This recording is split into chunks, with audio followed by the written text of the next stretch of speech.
It was mid-June 2014 in Highland Springs, a small blue-collar town about 4 miles outside of Richmond, Virginia. By 3 p.m. that day, it would be hot, 91 degrees Fahrenheit. But right then, at 6:30 in the morning, it was cool. With the sun fully visible in the sky, 16-year-old Martre Coles watched from the living room window of his family's single-story plain white house as his father climbed into his car, turned on his engine, and drove off to work. After he was gone, Martre left the window and walked through the empty house to his bedroom. Once inside, he sat down at his desk, he opened his sketchbook, and he started to draw. Unlike his usual artwork, which consisted of anime-stylized faces and figures full of color, energy, and movement, the faces that he drew that morning were done in thick black marker and were angry and sad. He drew X's instead of eyes, and he put slash marks where the mouths should go. A few minutes later, Martre put down the marker, he put his face in his hands, and he started to cry. 5 days earlier, on June 14, 2014, Martre's beloved mother, 42-year-old Karina Coles, had died unexpectedly following complications from what was supposed to be routine hip surgery. Martre was beyond devastated. Over the last few years, he had become very close with his mother, as he was the last child of 8 siblings to still be living at home with the parents. His father, Maurice, had always been very hard on him, but his mother had always been his #1 cheerleader, always encouraging him to keep a portfolio of the video game characters and intricately illustrated storylines that he loved to create. She told him she was certain his artwork skills would land him a great job someday. And even though Martre didn't always feel as confident in himself as she did, it was nice to hear her say things like that. With his mother's funeral just 2 days away, the only thing keeping Martre going was the thought that his mom would never want him to just give up or to give in to the crushing depression and sadness he was feeling. And so Martre lifted his face out of his hands, he wiped away his tears, then he ripped the angry, sad drawings he had just made out of his sketchbook and he balled it up and he threw it in the trash. He wished he could talk to his dad about how terrible he was feeling right now, but he knew his dad wouldn't want to listen. He never did. Martre's father barely spoke to him, and whenever he did, it was almost always to be critical of him. As Martre sat there motionless in his desk seat, he suddenly hoped that his father's friend, a 45-year-old woman named Denise Gay, wouldn't be coming by again that night.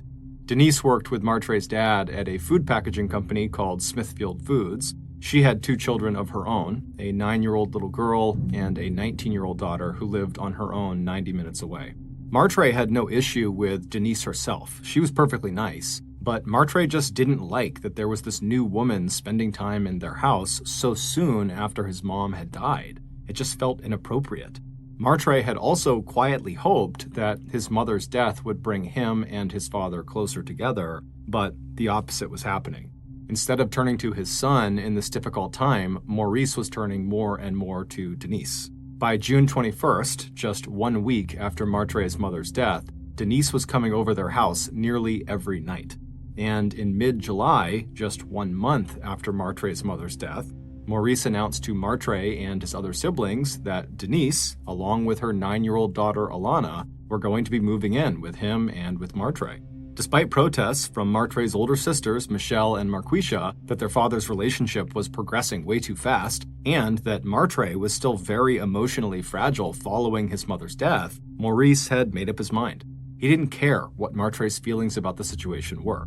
A couple days later, when Denise and Alana pulled up outside of Martre's house with their bags in hand, Martre stayed inside. He didn't want to see them. But his father began angrily yelling for him to come outside and meet his new family and help his stepsister with her luggage. Martre sighed and stood up and walked outside. He didn't smile at them, but he waved, and then he walked over to Alana to offer to carry her bag inside. But when he reached her, she clutched her bag more tightly to her chest. Then she glared at him angrily, and then she very intentionally threw her bag at his feet. Martre was annoyed, and he looked up at her like, "What are you doing?" But he didn't say anything. He just bent down, grabbed her bag, and then led the way back into the house. Later that day, Martre's older sisters called him to let him know that he was welcome to stay with them anytime he wanted.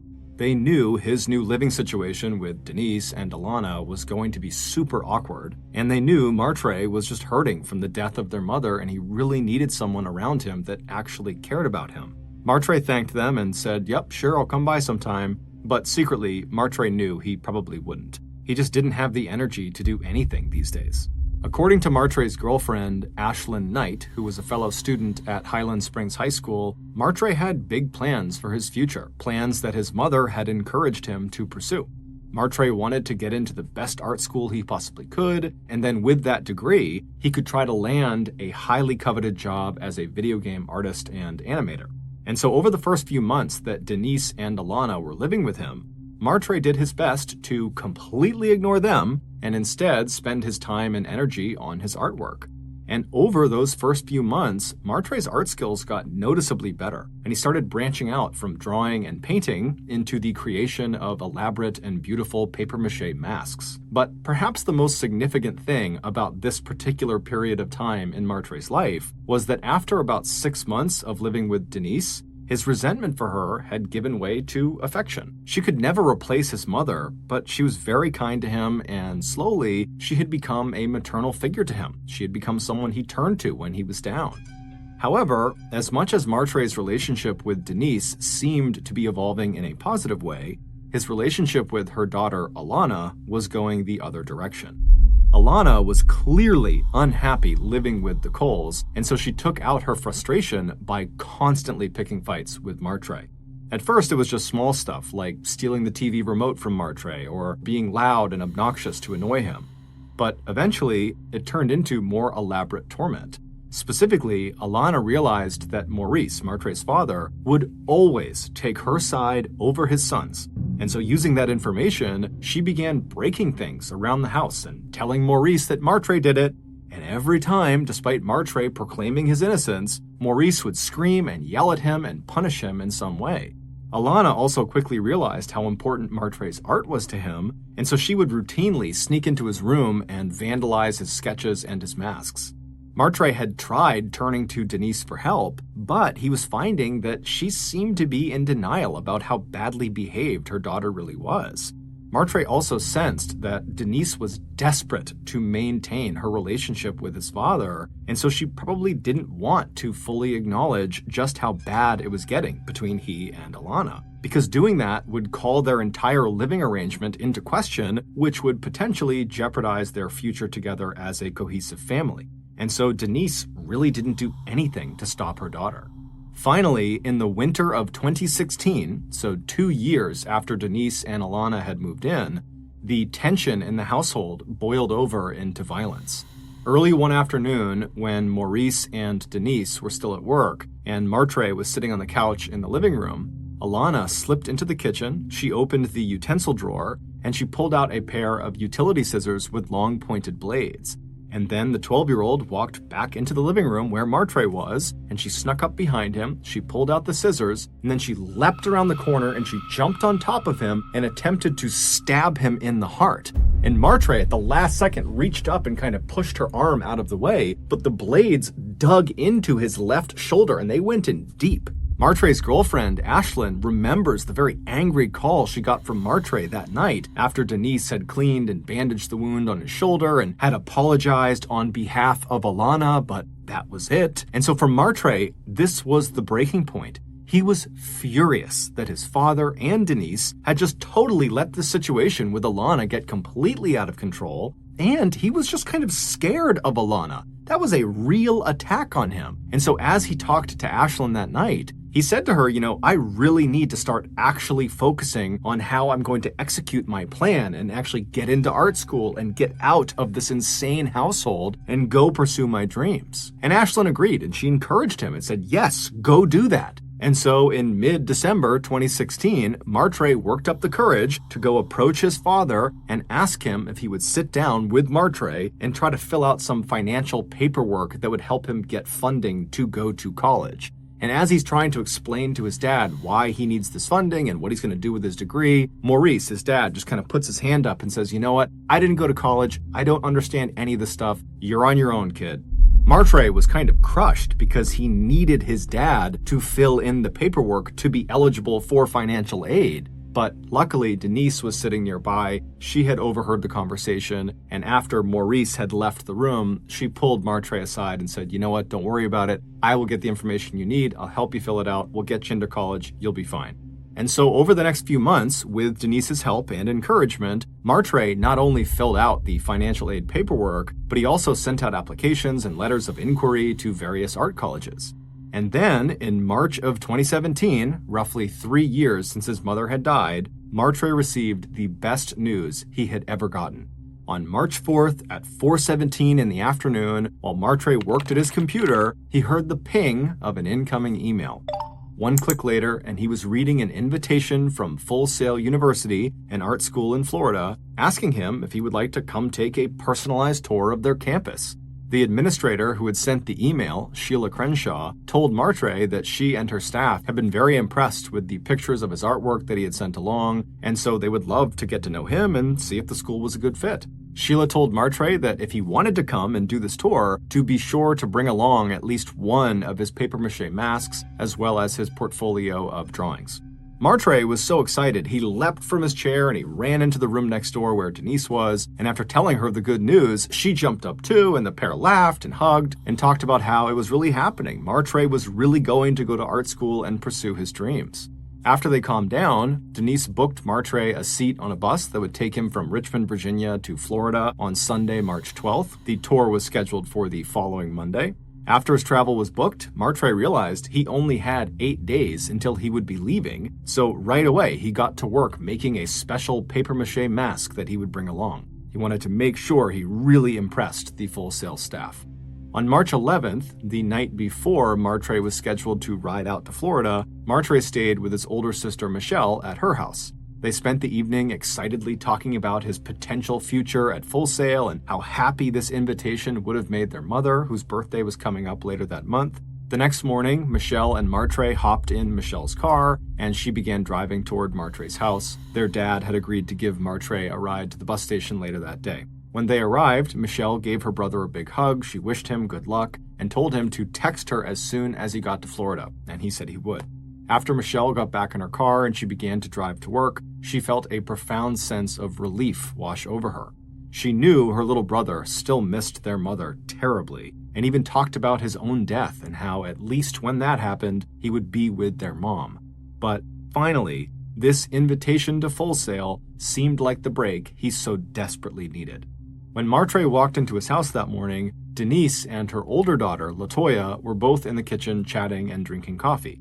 When Denise saw Martre, she told him that his dad had apparently got called into work that day, so he couldn't give him a ride to the bus stop. However, she and her daughter didn't mind.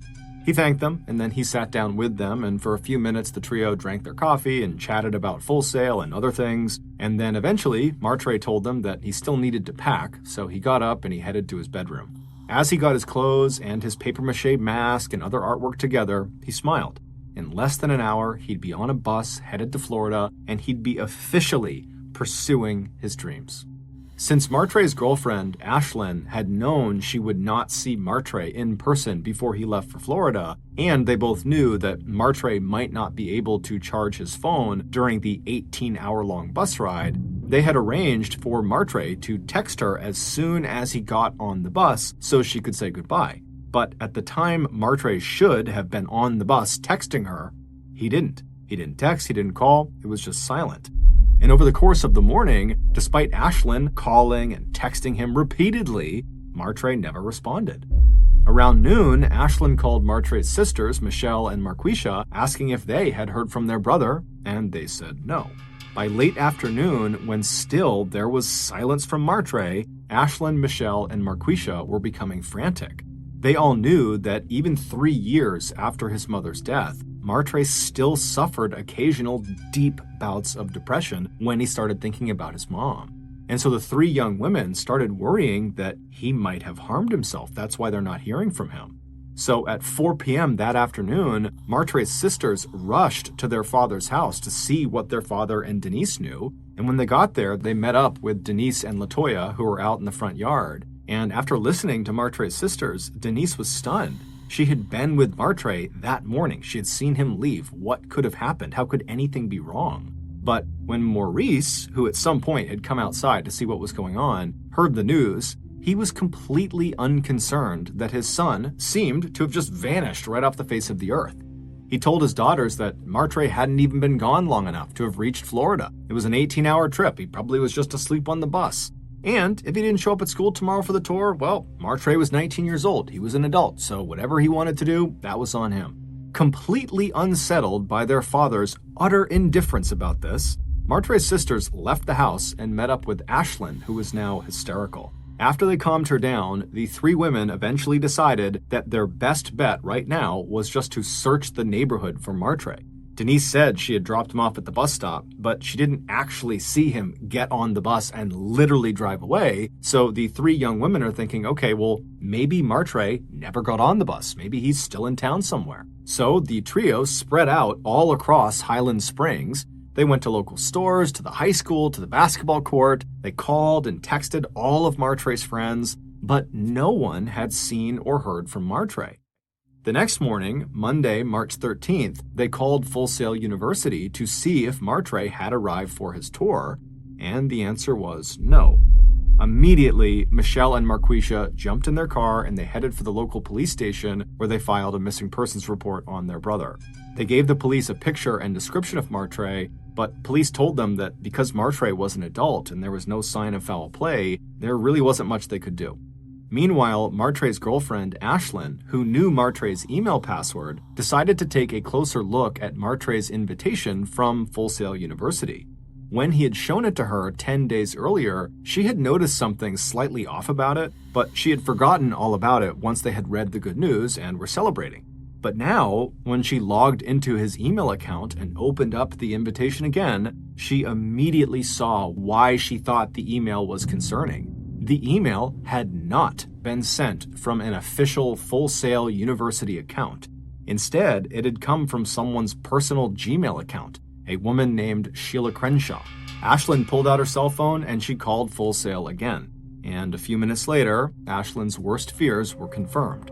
No one by that name worked at the university. But shockingly, when Martre's father, Maurice, was told about this new wrinkle about the email address and how this meant Martre was almost certainly tricked or scammed before he went missing, Maurice still appeared unconcerned, and he refused to reach out to the police himself. 8 days later, Martre's mother's birthday came and went, and still there was no trace of Martre.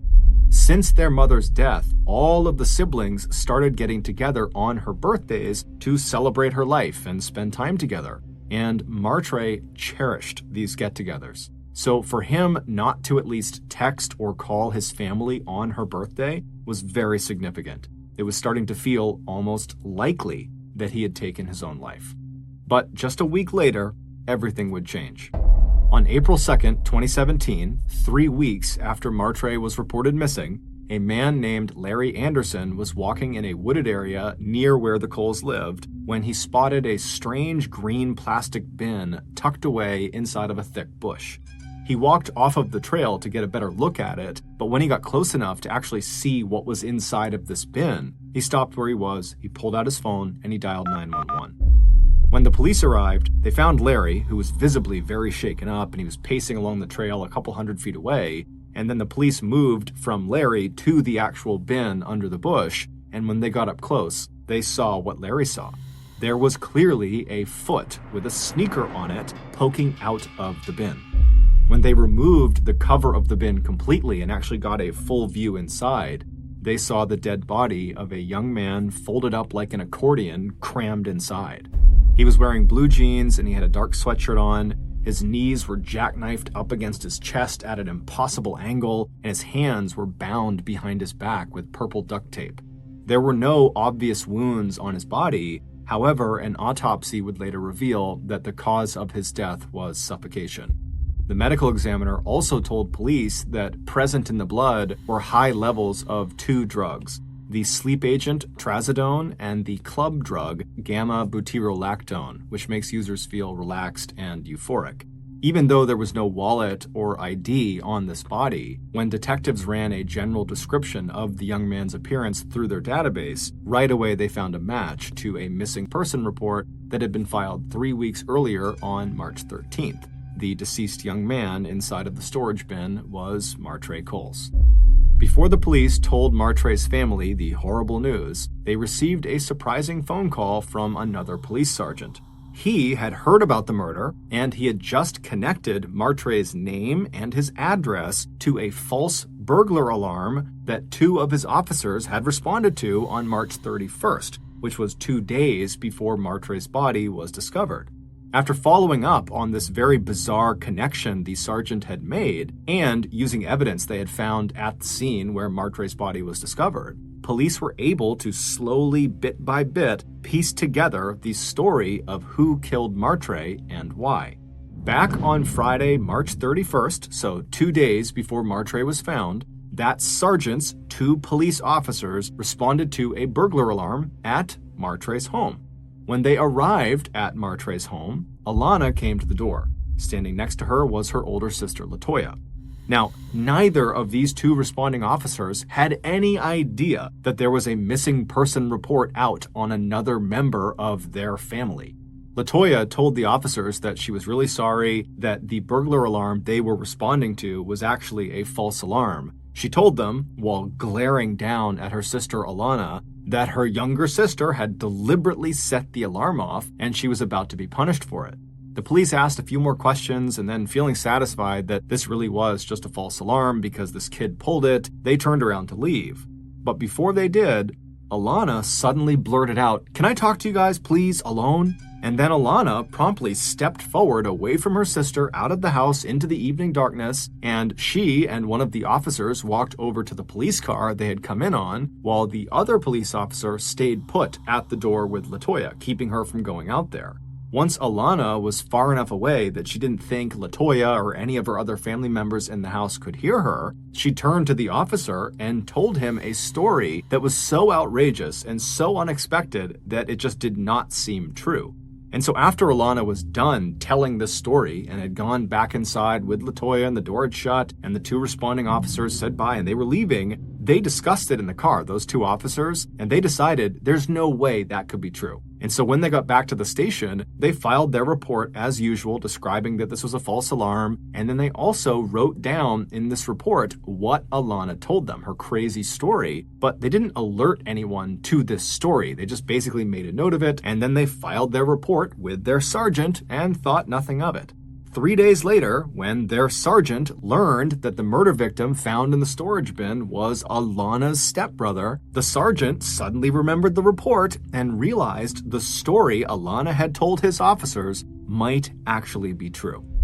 Based on a combination of Alana's story, along with other pieces of evidence that the police collected, the following is a reconstruction of what actually happened to Martre.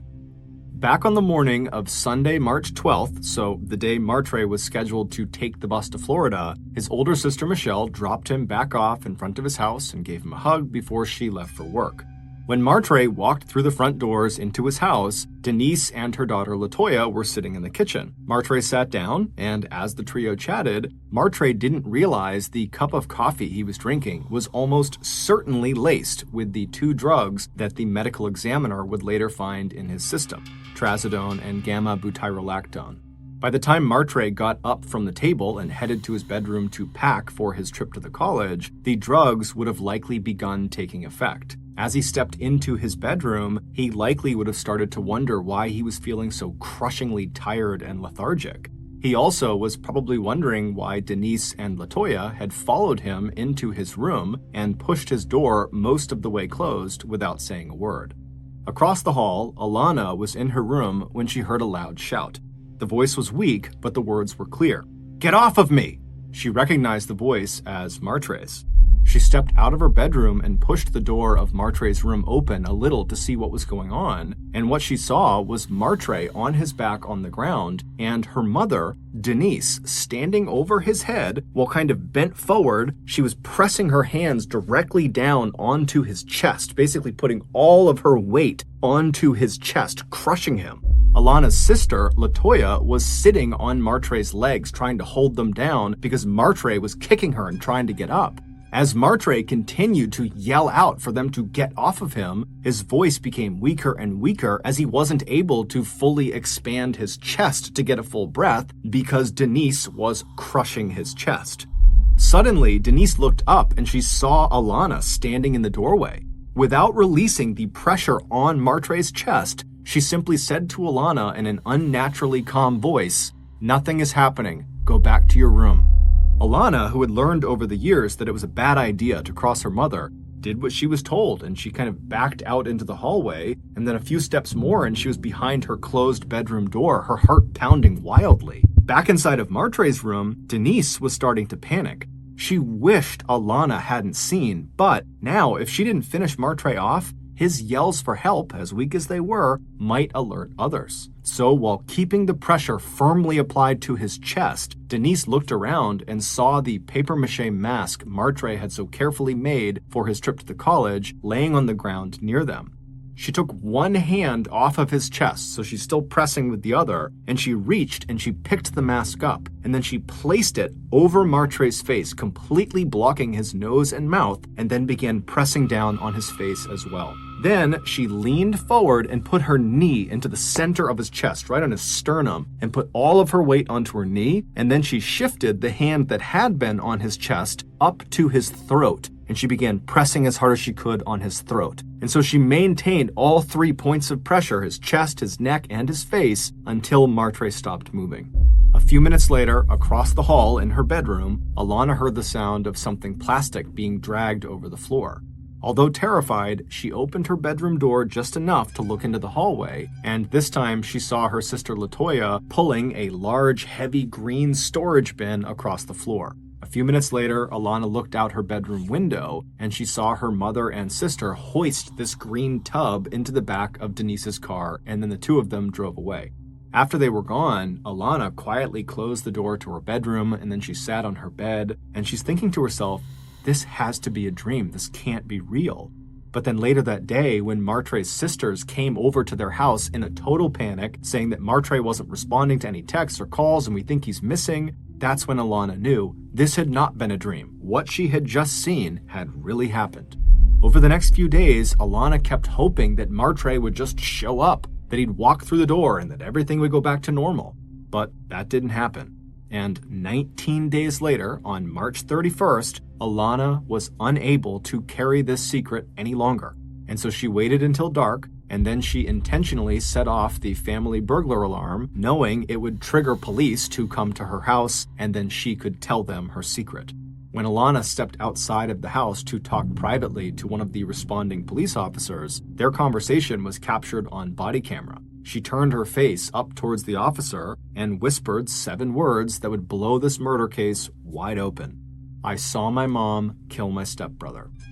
It would turn out Denise had decided a long time ago that the only way to really secure her relationship with Maurice and to create the family she wanted was to get rid of any reminders of Maurice's dead wife.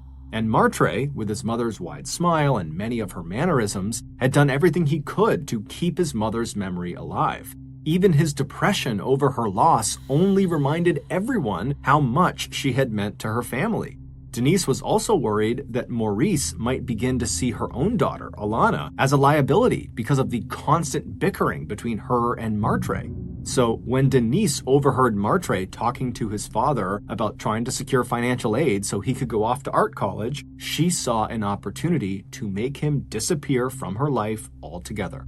That email Martre received inviting him to Full Sail University had not been sent by the college. It had been sent by Denise, who was sitting right in the next room on her laptop. And before sending that email, Denise had actually called and texted her older daughter, Latoya, and explained her plan for killing Martre, and she asked Latoya to help her, and she agreed. On April 3rd, one day after Martre's body was found, the detectives working on the murder case were getting ready to inform Martre's family that he was dead. But when the sergeant, whose officers had spoken to Alana, called to tell those investigators what Alana had said about her mother's involvement in Martre's murder, the detectives decided to hold off telling Martre's family that he was dead. If, in fact, Martre's murderer was someone inside of his own family in his own house, police did not want to tip them off by telling them that they had discovered Martre's body. Instead, investigators dug into Denise's background and they found a long history of felonies, from passing worthless checks to charges of computer fraud that had landed her in jail more than once. Then, under the guise of following up on Martre's missing person report, police returned to the Coles house to interview Maurice, Denise, and LaToya again. This time, police pressured LaToya and her mom for any information they might have about Martre's whereabouts, hoping that maybe the murderer would get spooked and do something suspicious or incriminating. At the same time, police put the green storage container that had held Martre's body back where it was first discovered in the park. Then they set up video cameras to record any activity around it. And within days, both LaToya and her mother Denise were spotted returning to the wooded area where they had left Martre's body and, much to their shock, finding the bin now empty.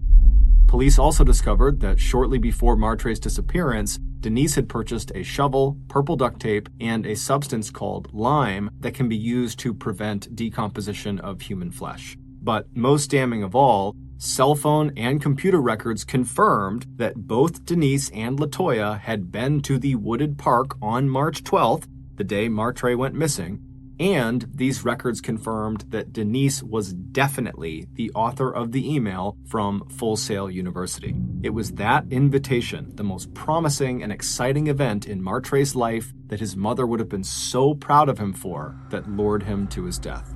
On July 11th, 2018, 49-year-old Denise Gay was sentenced to life in prison. Her daughter, 23-year-old LaToya Gay, was sentenced to 30 years in prison. Despite being a less than stellar parent, Maurice Coles had nothing to do with his son's death. On the afternoon of August 2nd, 1998, a 48-year-old, 6-foot 6-inch tall hiker named Mike Turner stopped for a moment and took his bottle out of his backpack and took a sip.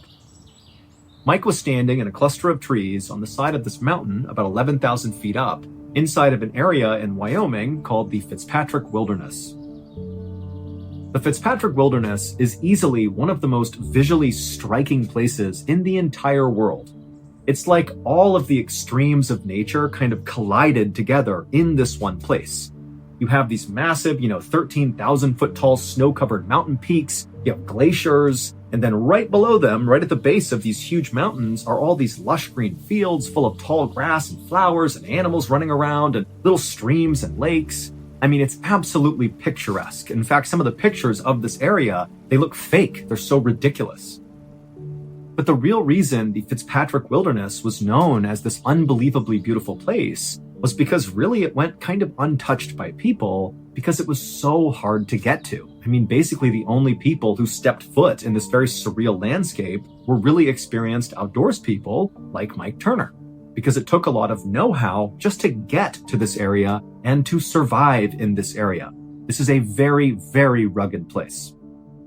But Mike Turner was not content just going to the Fitzpatrick Wilderness. He really wanted to experience the true nature of this area. And so what he was doing while he was out there was hiking off trail.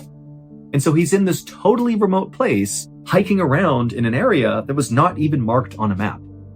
Now, to anybody who has not done any compass and map navigating out in the wild, this might seem totally reckless. And to a degree, it sort of is. But it's something that people totally have a knack for.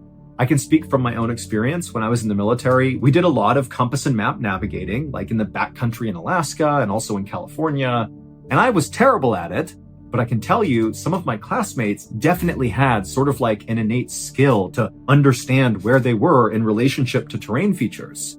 And then if you combine that with proper training and experience, I mean, these guys got really good at just being able to navigate with a map and compass. And so Mike was one of those people that really was an excellent navigator. And so walking off trail like this in such a remote place was sort of routine for him.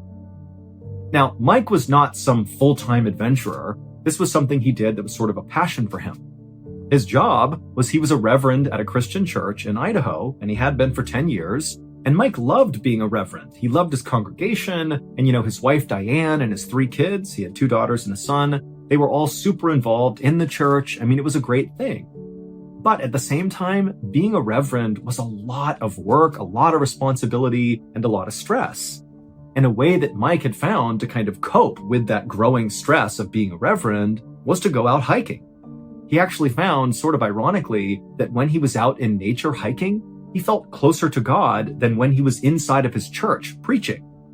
And it was because he sort of looked at the world as this grand gift from God and imagined being in the Fitzpatrick wilderness, looking at this unbelievable terrain. I mean, it looks like, God made this. I mean, who else could? This is so strikingly beautiful. And so with that as context, on this particular day that Mike had stopped to sip water 11,000 feet up on this mountainside, this was actually the 4th day of a 9-day pre-planned solo hike through this wilderness that Mike had been planning out for over a year.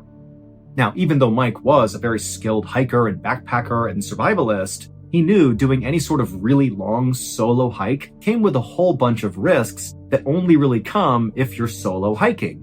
The biggest risk being that if you get into trouble when you're out on a solo hike, well, you're all alone, so you better have a really good plan for what you're going to do if you get into trouble.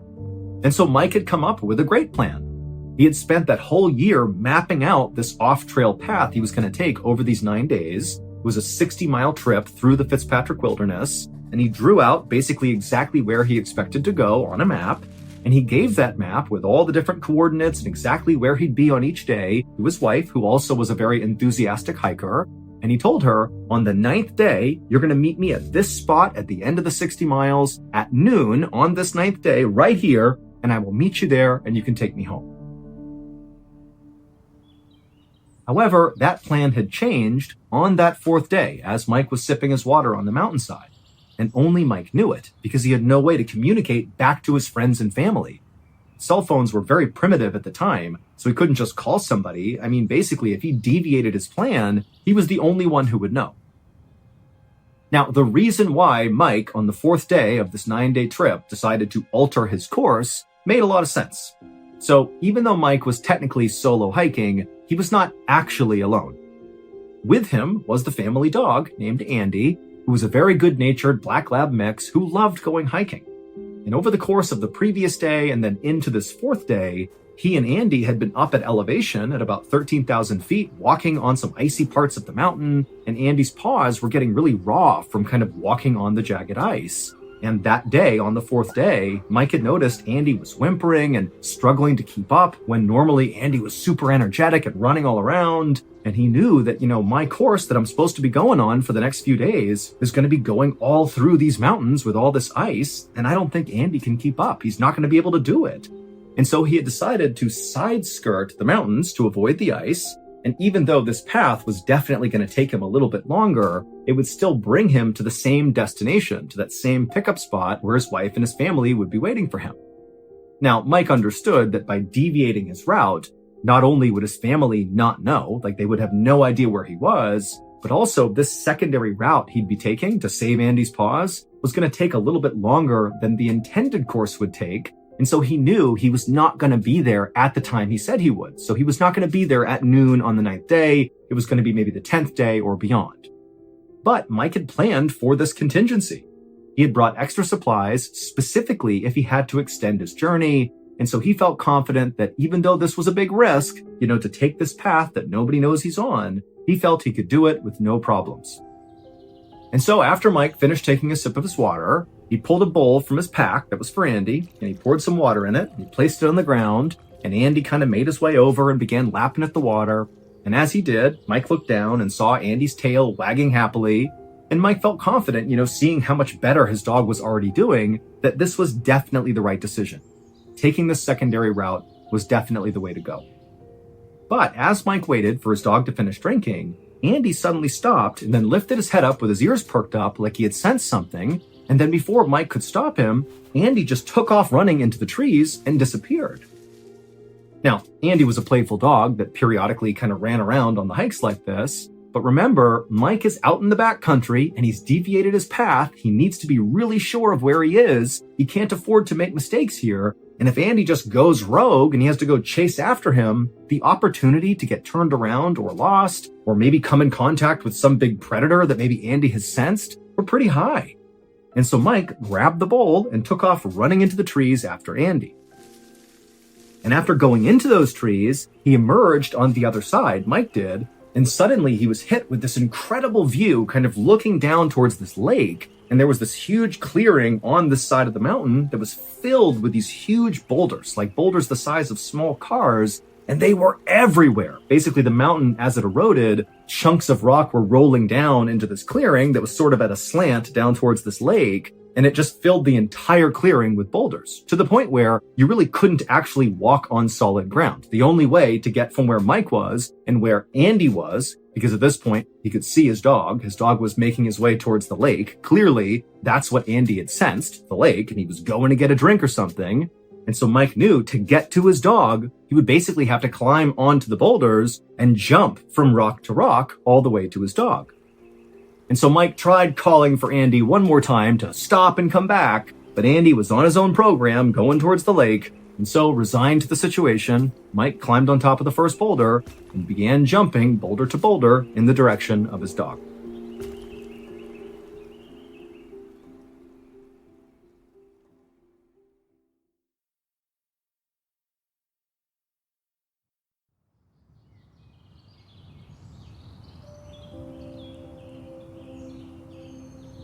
One week later, on the afternoon of August 9th, Mike's wife, Diane, along with her 3 kids and some family friends, stood at the start of a trail called the Big Sandy Trail, which was the designated meeting spot where Mike said he would meet his family at the end of this 9-day journey.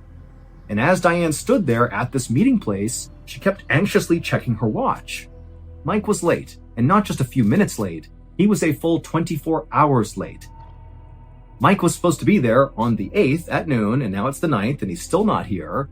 But remember, Mike is a guy that did stuff like this fairly regularly. He was very competent out in the wild, and everybody knew when he went off on this journey that of course there was some variability to when he would actually arrive at the meeting place. You know, despite Mike saying, I'll be there on the 8th at noon, Diane and her friends and family all sort of felt like, well, I hope he's there at noon, but realistically he might be, several hours or maybe even a day late, and that's okay. And so the day before, when he didn't show up at noon, people were anxious, but they were okay. Now, 24 hours later, and still Mike has not shown up, there's no trace of him, Diane and her kids and the family friends, they were starting to worry.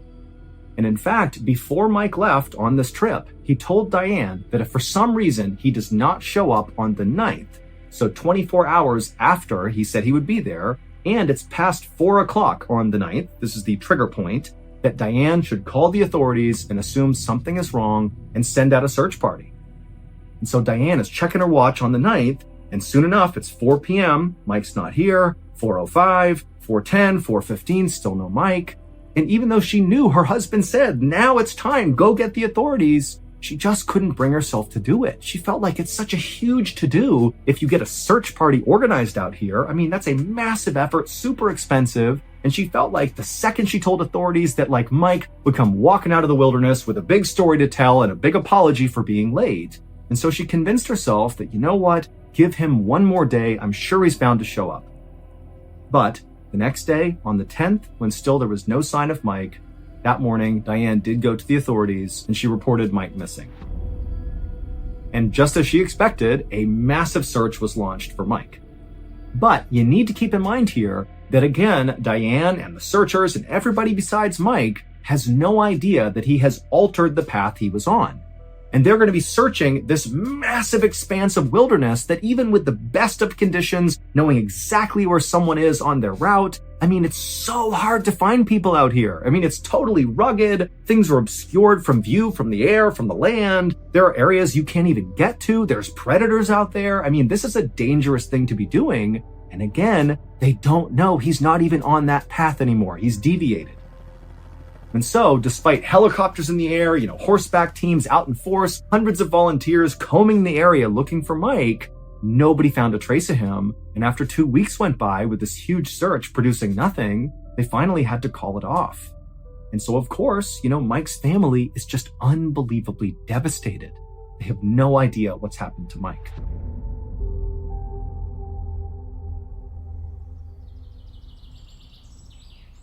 But 5 days later, so 5 days after the end of the official search, we're now at August 28th at this point. A couple of backpackers were hiking through an area in the Fitzpatrick Wilderness that was actually about 17 miles away from the last known sighting of Mike Turner. Now, that was not when he went through the trees and saw the boulders. This was around the time Mike literally began the 9-day epic journey. Somebody had seen him in one area, and so where these two backpackers are is about 17 miles away from there. And so these two backpackers, they were aware that Mike Turner was missing because there were flyers up all over the place around the outside of the Fitzpatrick Wilderness at the beginning of all the trailheads and in town and all over the place. So they were aware of this, aware that Mike was missing and his dog was missing. And as they're just sitting there taking a break, this totally emaciated, ragged-looking black lab came out of the tree line, whimpering and looking like it was on its last legs. It was Andy. And right away, these backpackers knew that's the missing dog. And so they lured the dog to them with granola bars, and Andy came up and he ate, they gave him water. And just so you know, Andy would survive and make a full recovery. And so after these backpackers have Andy in their possession, they immediately contacted authorities, who then got in touch with Mike's family and said, hey, we found Andy. And so you can imagine the absolute roller coaster of emotion Mike Turner's family is going through. Now that they hear Andy is okay, Andy's come out of the forest, they're thinking, oh my goodness, maybe Mike is okay too. Maybe Andy can lead us back to where Mike is. Mike is this totally skilled survivalist. He's got to be alive out there. And so after discovering Andy, a second search was launched using Andy as the guide dog.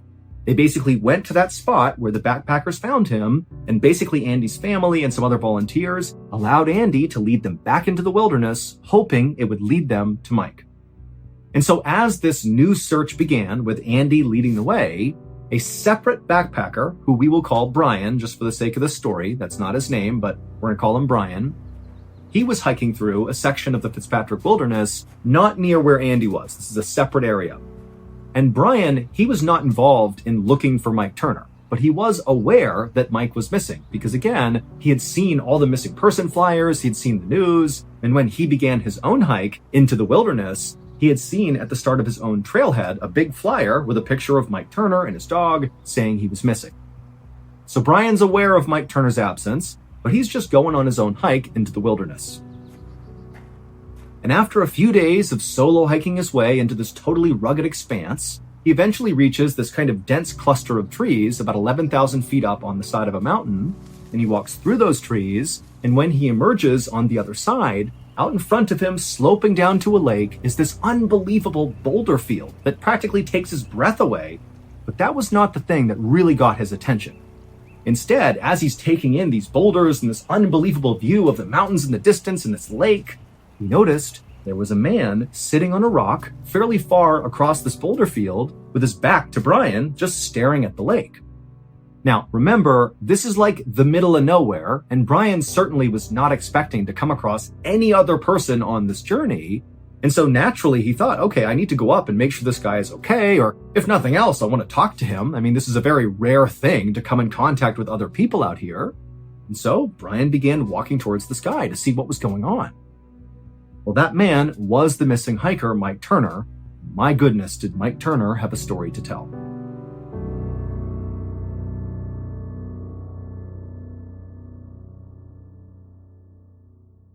But to understand Mike's story, we need to go back 29 days to the point when Andy the dog had taken off running from Mike and he had gone into the boulder field, and Mike had emerged through those trees and seen the boulders, he's seen his dog, and he began climbing onto that first rock to begin making his way towards his dog.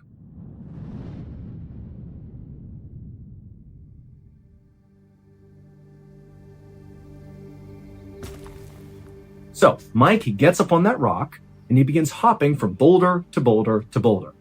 And at first, it's going fine. He gets about halfway across the boulder field. He's, yelling to Andy to stay put, and he's kind of making his way. It's all good. But then he reaches this one particularly large boulder that when he jumped onto it, it was kind of unstable, and it began to wobble under his feet. And so instinctively, Mike tried to leap off of the wobbly boulder onto another boulder that was right nearby.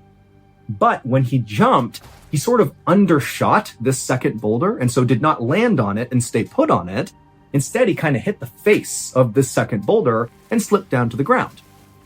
Didn't hurt Mike, he's just now on the ground in this small space between the boulders. However, unfortunately, the wobbly boulder right behind Mike, well, it didn't just continue to wobble, it wobbled to the point where it rolled forward and literally came to a rest against the second boulder that Mike had just jumped onto and failed to land on top of.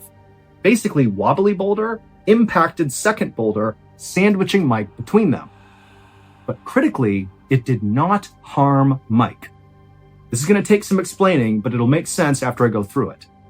Wobbly boulder had what looked like almost a U-shaped cutout on the face of the wobbly boulder. Like imagine a perfectly round boulder, but there's like a divot kind of sitting on the front of it. And it just so happened that on the second boulder in front of wobbly boulder, it also had a sort of divot on the face of it, kind of looking like a U-shape. And when these two boulders collided, these 800-pound boulders, Mike happened to be standing exactly in the position where those two cutouts wrapped around him like shackles. They basically pinned his ankles together, where he could not pull his legs up and out of this totally tight space that was just big enough to hold his legs in place. It was like he was anchored to the ground. But again, Mike is unharmed. His legs aren't broken. He's not battered, nothing. He just cannot move. Now, Mike instantly would have known this is a really big issue because he can't move these 800-pound boulders. They are 800 pounds. And he's by himself, minus his dog, who can't really help him with the boulders. And so Mike immediately just jumps into, oh my goodness, I have to find a way to somehow just move these boulders even just a millimeter, a centimeter would be enough to free his feet. And so he pulled off his bag, and one by one, he pulled out every piece of equipment he had, including his camera tripod and his stove and whatever he had. And he did everything he could to try to pry these stupid boulders off of him, but they would not budge. And so after 2 hours of trying in vain to free himself, it dawned on Michael that he was not going to be able to free himself. The only way he was getting out of here is if somebody found him and rescued him. And so Mike, doing his best to stay calm, he pulled out his journal he had brought along for this trip in order to detail, his closeness with God and, what he was learning throughout this journey. And he began documenting what happened to him to include, why he was in this boulder field, what he was doing when he got stuck, how he wound up in these sort of granite shackles, so to speak.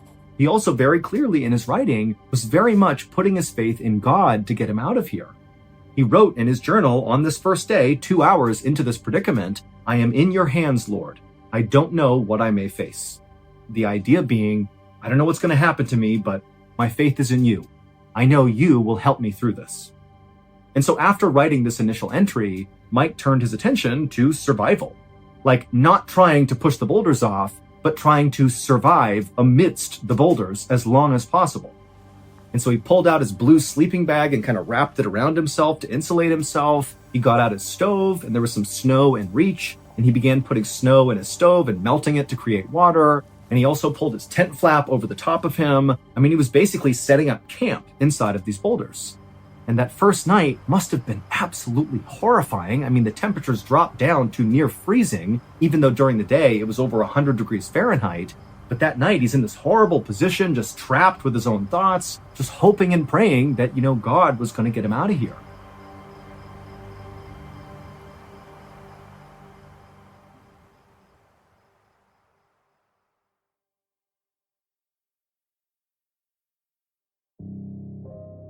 The next day, when Mike woke up, he wrote in his journal some more, and he began detailing his biggest fears. One of them was potentially having to have his legs amputated if he got out of here. The damage of losing circulation to his legs was scary. He wrote that he had food for at least a week, but he only had 2 quarts of water, and there wasn't all that much snow around him left to melt, and he was running out of fuel, and so he was really worried about not having enough water, even though, very ironically, he was like 25, 30 feet away from a lake, which he could have drank water from, but again, he's trapped to the ground. And so on the second day, Mike actually attempted to throw his water bottle, which he connected some rope to try to get it into the lake to capture some water and pull it back to him. But when he threw it, it was just short of the water. He could not get it into the water, so he couldn't scoop any water into his bottle. And then when he tried to retrieve the bottle, as the bottle was being dragged towards him, it got wedged in some rocks. And again, he can't move, so he can't possibly fling it out of these rocks. And so he couldn't even get his water bottle back. And so by the end of that second day, Mike's tone in his journal began to change. It wasn't totally negative yet, But he began talking about how, man, I wonder what's going to happen when I run out of water. I wonder what my urine will taste like if I mix it with crystal light. So it was kind of like he was joking about the fact that he was going to try to make his pee taste better, but it also showed he was beginning to realize just how serious the situation was. Nobody knows where he is. He's completely off the beaten path. He has no idea if anybody even knows he's in trouble, and he's about to be out of water.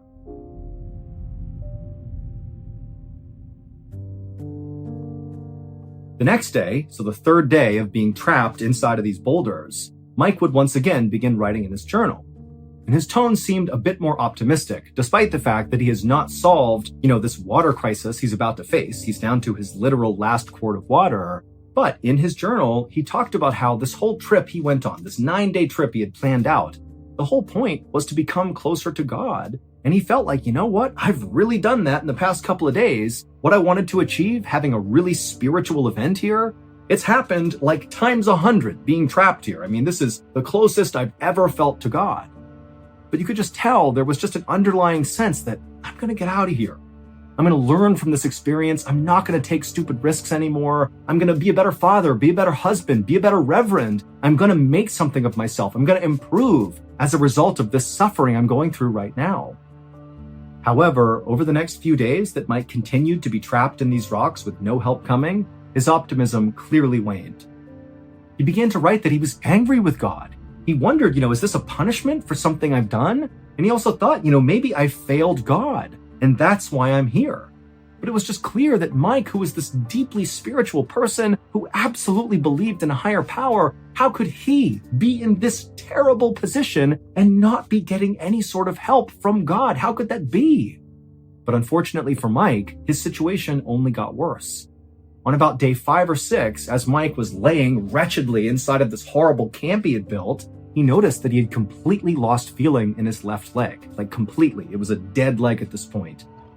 And even though he knew by this point how bad of a situation he was in, this sparked a new, very real fear inside of Mike that he detailed in his journal. He knew his body was actually beginning to break down, and still there is no help, no divine help coming in despite all his prayers. There's no one coming to rescue him. He is all alone. In fact, Mike would write in his journal something that practically brought me to tears when I read it first, and it just said, "So lonely, more than I imagined." I just can't picture what it would be like to be trapped out there. You're not hurt, but you can't go anywhere, and you're all alone, just slowly withering away. And your family, they're somewhere out there, they have no idea, nobody knows. It's just unbelievably devastating. The mental torture this man went through is just out of this world. But it just keeps getting worse. Day 6, day 7, Mike at some point actually dropped his journal, and because he can't actually reach it anymore, he just picked up whatever objects he had and continued writing on them, like his pocket Bible, and then also there was an instruction manual for his stove, and he would write in the margins, and his writing just continued to get more and more pessimistic and sad. He began writing about how intensely he regretted his decision to take the long route. He was totally setting him up for this situation. Nobody would have known where he is. And so he's hating on himself. He's still mad at God. Why aren't you here? Aren't you seeing how badly I'm suffering? I mean, this is a guy who's basically losing his mind with regret and anguish and just pure loneliness. I mean, this is horrible. Then on the 7th and 8th day or 9th day that he was stuck in these boulders, once again, Mike's writing on his random things that he wrote on took another turn. Not only was his writing becoming more and more illegible because he's literally dying here. I mean, his body's breaking down. He's exposed to the sun all day, and then at night it's freezing cold. He's not having any water. He's drinking his urine. He's got no food left. He can barely write. His writing begins to talk about his family and his children. At this point, Mike must have known the end is near. And so all he had was just the thoughts of his family. He began wondering, what his kid's life were going to be like in the future, because obviously the implication here is he knows he won't be there to see it. He'll be dead. And then in some of the last entries he would make, it was obvious that really Mike had turned back to God. Now he was back to approaching God with open arms. He was no longer upset or questioning God's plan. He was just ready. He actually wrote in his journal, "Fill me with peace, Lord. May my conditions not deny my love for you." And then he wrote, "I'm ready to die, though I'm missing my family." And then in his final entry, which must have been on the 10th day of his predicament, Mike's writing was basically completely illegible at this point because he's right on death's door. And even though you can't really tell what he wrote, at the end of this final entry, it says, "Love, Dad." It was like he was saying his final goodbye to his family. Then Mike took off his wedding band and he placed it on the rock next to him because he knew once he died and decomposed, the ring would fall off his bones and be lost in the rocks below. And he clearly wanted his family to have that wedding ring, so he placed it on the rock and then he prepared to die.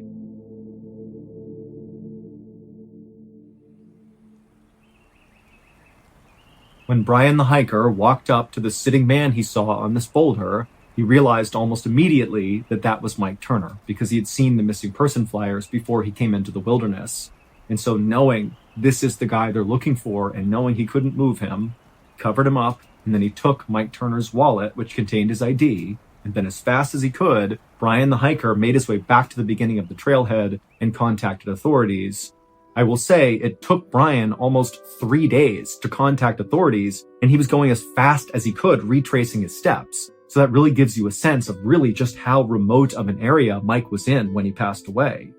And then also, it would turn out that Andy the dog, who was leading that secondary search, he wouldn't find Mike before Brian would. But once they discovered where Mike had died and they checked the direction Andy was taking his family, it was obvious that Andy was heading in that direction. He was a faithful dog going back to save his owner. He just wasn't going to get there in time. And to close the story out, making it even more tragic, on the day that Mike left his wife Diane and his 3 beautiful children to begin this 9-day trek, after he left, Diane received a bouquet of flowers in the mail that Mike had sent that he knew would arrive after he had left. And attached to this bouquet was a note. And the note was written to Diane, and it just said, "Thank you for letting me live this adventure. Know that wherever I am and whatever I'm doing, I'm thinking of you."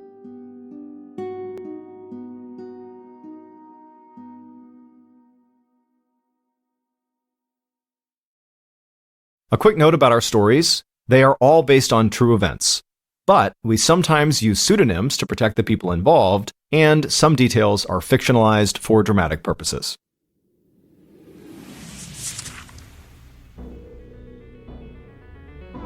Thank you for listening to the Mr. Ballin podcast. If you enjoyed today's stories and you're looking for more bone-chilling content, be sure to check out all of our studio's podcasts. There's this one, of course, the Mr. Ballin podcast, and there's Mr. Ballen's Medical Mysteries, Bedtime Stories, Wartime Stories, Run Fool, Redacted, and Late Nights with Nexpo. All you have to do is search for Ballin Studios wherever you get your podcasts. To watch hundreds more stories just like this one, head over to our YouTube channel, which is just called Mr. Ballin. So that's going to do it. I really appreciate your support. Until next time, see ya.